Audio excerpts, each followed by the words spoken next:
Ahojte, projekt Hudba spája v Banskej Bystrici. Sme pred klubom Hogo Fogo a o chvíľu pôjdeme dovnútra robiť rozhovor s tretím členom kapely Modus Memory Petrom Gogolom. Dnes má koncert, ale s inou kapelou Diplomatic Immunity Band. Poďte s nami.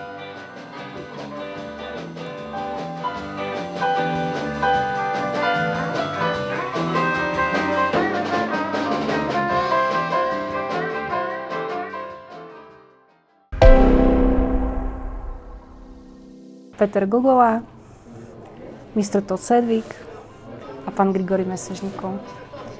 Vy traja ste vlastne zakladajúci členovia kapely Diplomatic Immunity Band. Ak dovolíte páni, tak rozhovor začne s Petrom Gogolom, pretože vďaka nemu sme tu na dnes. Pán Gogola, vy máte za sebou veľmi bohatú kariéru hudobníka. Boli ste činní aj vo verejnej správe, máte radi lesy, prírodu, ste dlhoročným šéfredaktorom časopisu Les a Letokruhy, ale mňa zaujíma, čo vám je vášmu srdcu najbližšie. Hudba, jednoznačne.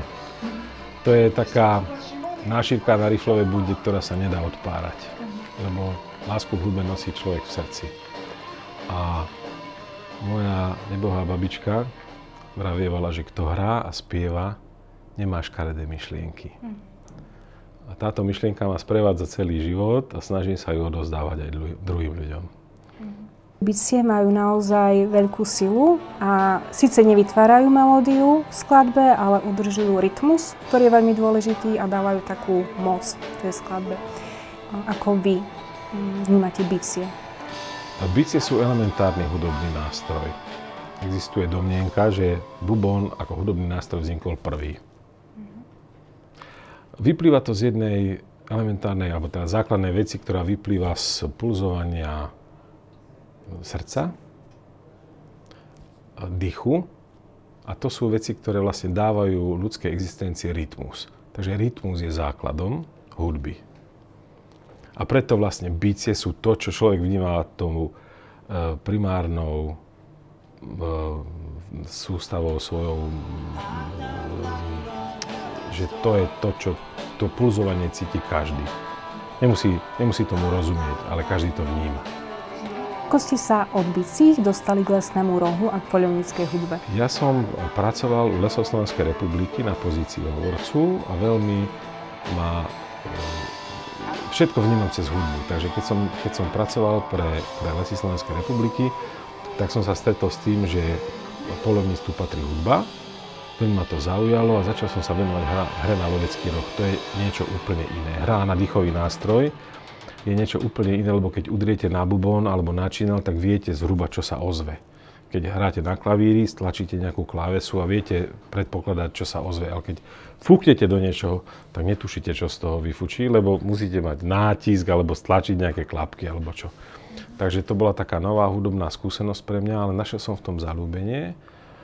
A poľovnícka hudba má svoje veľké čaro a má schopnosť prilákať alebo presvedčiť ľudí o tom, že poľovníctvo má zmysel, pretože má aj také veľmi dôležité a potrebné kultúrne súvislosti.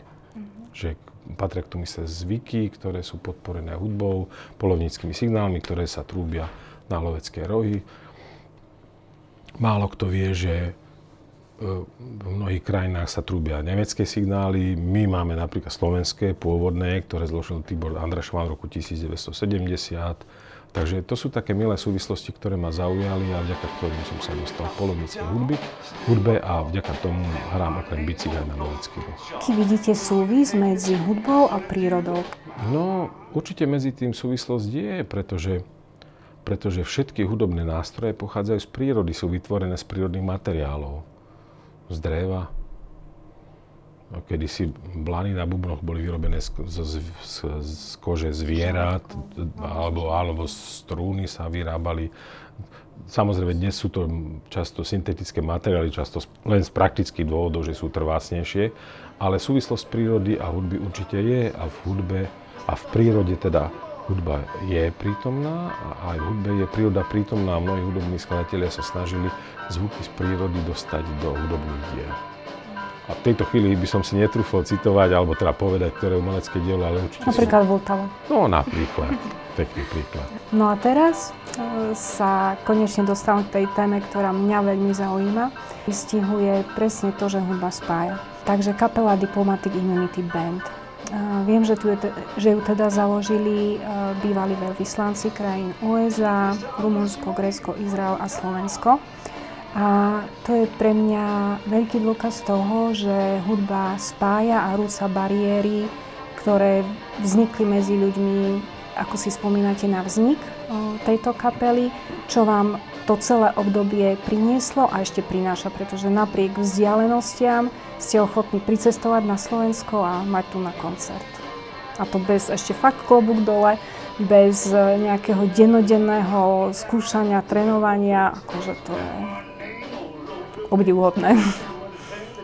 Ja som sa do skupiny diplomatov dostal tak trochu náhodou. Veľvyslanci v Bratislave, ktorí boli akreditovaní na Slovensku, založili hudobnú skupinu, ktorej bol veľvyslanec z Rumunska, Spojených štátov amerických, Grécka, Izraela, ale nevedeli nájsť bubeníka. A na jednej recepcii som sa rozprával s veľvyslancami a prezradil som, že teda ja, popri tom, že v tom čase som bol primátor Banskej Bystrice, že sa venujem hrať na bicie nástroje. A oni povedali, že to je skvelé, lebo my nemôžeme nájsť bubeníka, či by ste boli ochotní s nami hrať. V tom čase sa ešte skupina volala Philanthropy Band. Ja som veľmi rád prijal ponuku účinkovať s touto skupinou, kde už v tom čase teda ako moji kolegovia hrali a začali sme cvičiť a po nejakom čase sme začali koncertovať a v priebehu asi 5 rokov fungovania skupiny, ktorá potom zmenila svoj názov na Diplomatic Immunity Band, sme zahrali asi 35 alebo 40, neviem, nemáme to presne spočítané, koncertov po celom Slovensku, aj v Bratislave, ale aj na rôznych iných miestach. V Košiciach sme hrali v Banskej Bystrici a v Hniezdnom, kde sme bez nároku na honorár sa snažili podporiť rôzne filantropické aktivity alebo podporu nejakých zmysluplných cieľov. A pre mňa to bol obrovský signál a to Sedgwick to nazval, že to je non-formal diplomacy, akože neformálna diplomacia, že to je taký spôsob robenia diplomacie, ktorý spája ľudí, ale robí to takým nenásilným spôsobom, že vlastne len cez uši. Každý z nás počúva, vníma hudbu, vytvára si na základe toho nejaký pocit. To bolo to, čo hovorila moja babička. To hrá, spieva, nemáš každé myšlienky, takže my sme mali pekné myšlienky, lebo sme chceli ľudí obohatiť, spájať pre dobré ciele a pre zmysluplné veci. Takže to bol môj vstup do skupiny Diplomatic Immunity. Yeah, Grisha approached me to play in the band, and as I was saying to the audience before, at first I said no, I don't want to do it because I'm not very good piano player. And then he approached me again and said, we're only going to play classic rock and roll. And I thought about it and I said, well, classic rock and roll, you only need to know 3 or 4 chords, so I can do that, I can try to do that. And so I thought it might be fun, because usually in my life I only played, classical music, very simple classical music, sonatas and things like this. I never played in a band before. And so anyways, he persuaded me to join, and then soon we approached invited some others, and as I was saying earlier, we were terrible. We were not very good quality because we weren't playing in a unified way. And then I don't know how we got Peter. Peter said that he met you and other ambassadors on one reception. Right, okay. And then you told him that we are seeking for some drummer, and Peter said that I'm here. Well, thank God for Peter, because he was able to, with the drums, the beat, he could bring us together. And it's funny, the random way in which the band members came, because I know, for example, Shai Saron, he was applying for a visa at the Israeli embassy, and the ambassador was interviewing him, and somehow he found out that he played bass guitar. He said, well, we needed a bass guitar for our band. So I'll give you a visa if you play for our band. You know. I don't know if it went like that, but it was like... Ja som naozaj v tejto skupine od samého začiatku. A tak pre mňa ako hudba ako taká je dôležitou súčasťou môjho života. Ja som sa socializoval hudobne zrovna v tých 70. rokoch, v polovici 70. rokov. A samozrejme cez rock and roll. Tak ja som hral rok asi v školskej skupine na strednej škole, alebo 2 roky. A potom som takmer 2 roky hral aj v študentskej skupine už na univerzite, ale nehral som na gitare, ja som hral práve na bicích. Takže som sa rekvalifikoval, už dnes by som sa neodvážil vôbec aj sadnúť za teda. No keby som vtedy... Veľká konkurencia. Áno, keby som vtedy hral na takomto nástroji, tak možno, že by som vôbec zostal pri hudbe a už by som ďalej nepokračoval. No ale tak ja som sa oženil, už potom nebol čas na to, aby som pokračoval v hudobnej. Nebola to kariéra, ale proste v hudobných aktivitách, ale hudba stále zostávala súčasťou môjho života. Hej. No a potom, keď teda vznikol tento neuveriteľný projekt, on vznikol úplne, by som povedal, tak spontánne nejako. Že sme sa stretli s pánom veľvyslancom a spomínam si, ako sme prvýkrát zahrali keď si bol tam svoje piano, hej, že klavír. Tak myslím si, že sme Chucka Berryho, ako prvú skladbu sme hrali Chucka Berryho. What's that? Chuck Berry. Teenage Wedding, I think. Teenage Wedding. To bola prvá skladba, ktorú sme hrali, lebo sme obaja ju poznali. No tak pre mňa je to neuveriteľná skúsenosť, to, že hráme stále.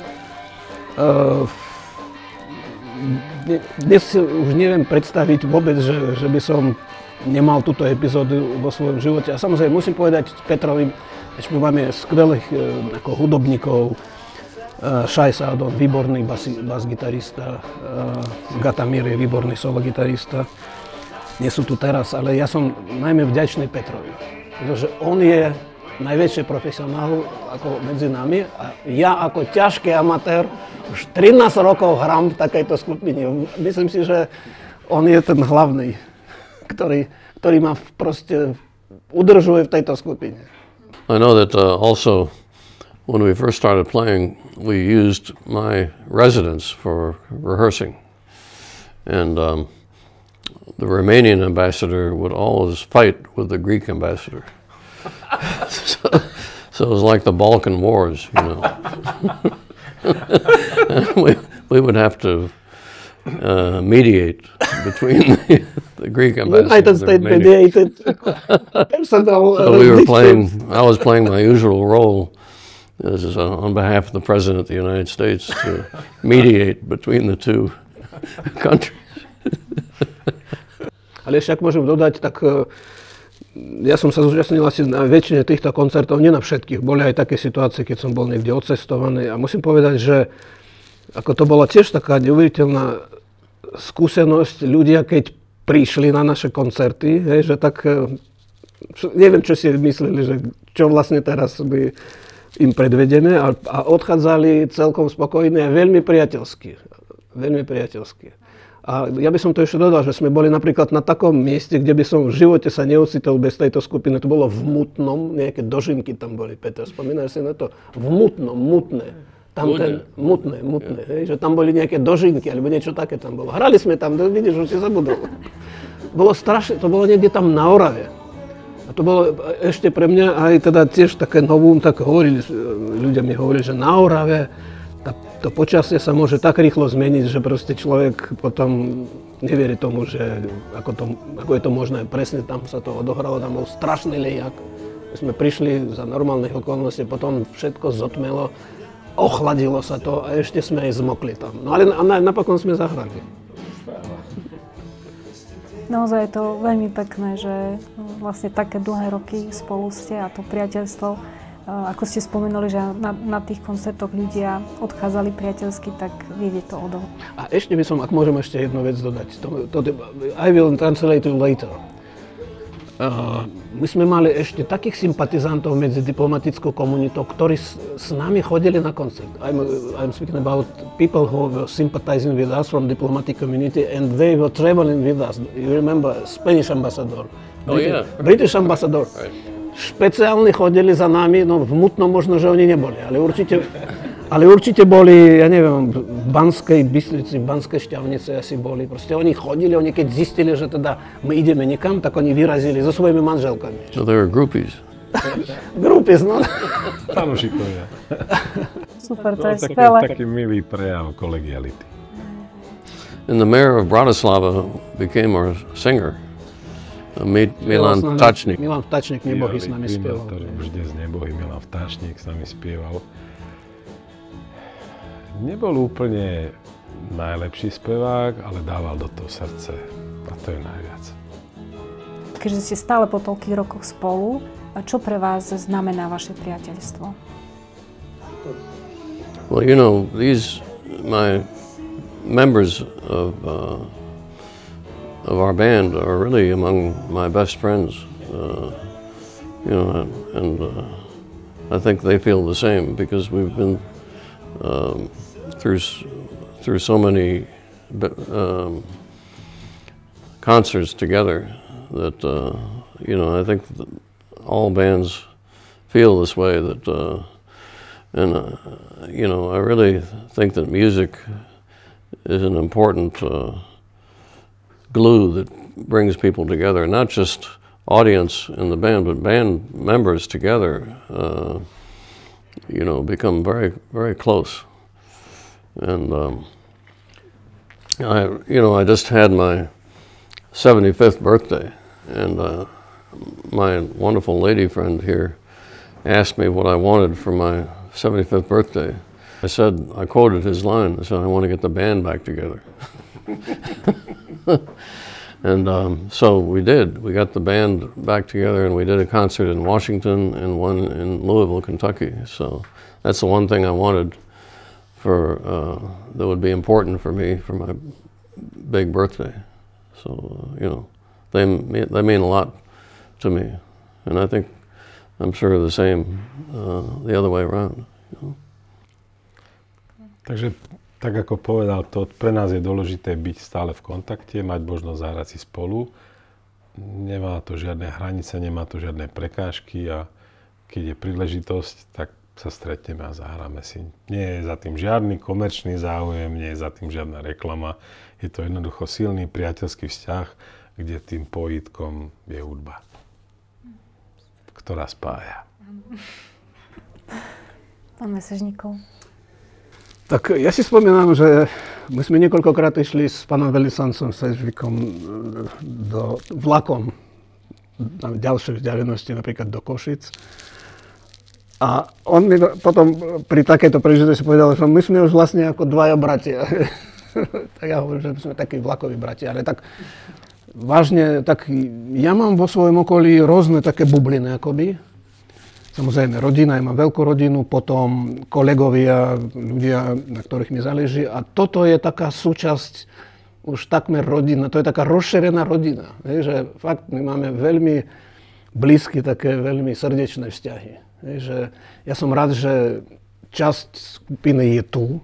S Petrom sme v dosť takom kontakte blízkom, potom jeden náš bas-gitarista žije na Slovensku, takže sme tu traja.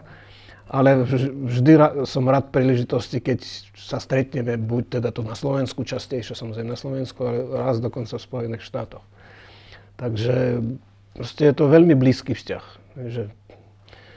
A musím ešte povedať, že ako naša skupina vydržala dlhšie než Beatles dokonca spolu. Na Rolling Stones nemáme, ale we are existing longer than Beatles. We are still playing. Určite dlhšie ako mnohé skupiny. Tak pre mňa Beatles naozaj to bol taký idol, že všetci štyria. Tak skupina bola pre mňa úplný idol. A teraz aspoň v niečom sme ich predbehli. Teraz si predstavte, že z roviny vlastne tohto úzkeho priateľstva by sme prešli do roviny priateľstva medzi všetkými národmi. A vy ako bývalí veľvyslanci, vlastne to bola vaša práca, bolo to vaše poslanie, že ste udržiavali dialóg medzi krajinami taký, aby sa vlastne to priateľstvo začalo medzi jednotlivými krajinami vytvárať. No a v súčasnosti je situácia vo svete veľmi napätá. Keby ste mali teraz tú možnosť, tie vzťahy medzi krajinami, tým slovom, tou prácou, tužiť tak, aby sa také priateľstvo, ako sa vytvorilo medzi vami, vytvorilo medzi všetkými národmi. Yeah, well, I think that, as I was saying before the concert, I think that soft power is underestimated, is underappreciated as a tool for conflicts, for resolving conflicts. I mean, clearly the current tools are not working. You know, using diplomats and using conversation or diplomacy between heads of state is not working. Obviously, that diplomacy needs to continue, but I think that soft power and cultural exchanges of all kinds should be promoted for promoting understanding between countries. So I always felt that it was good public diplomacy for me to play music around Slovakia as a way of showing the country that promoting American music, most of the music was American that we play, and also just showing that I was not a important person that's more important than everybody else, but that I was a normal person at the same level as everybody else. And so I thought that was a good way of relating to the country. I agree.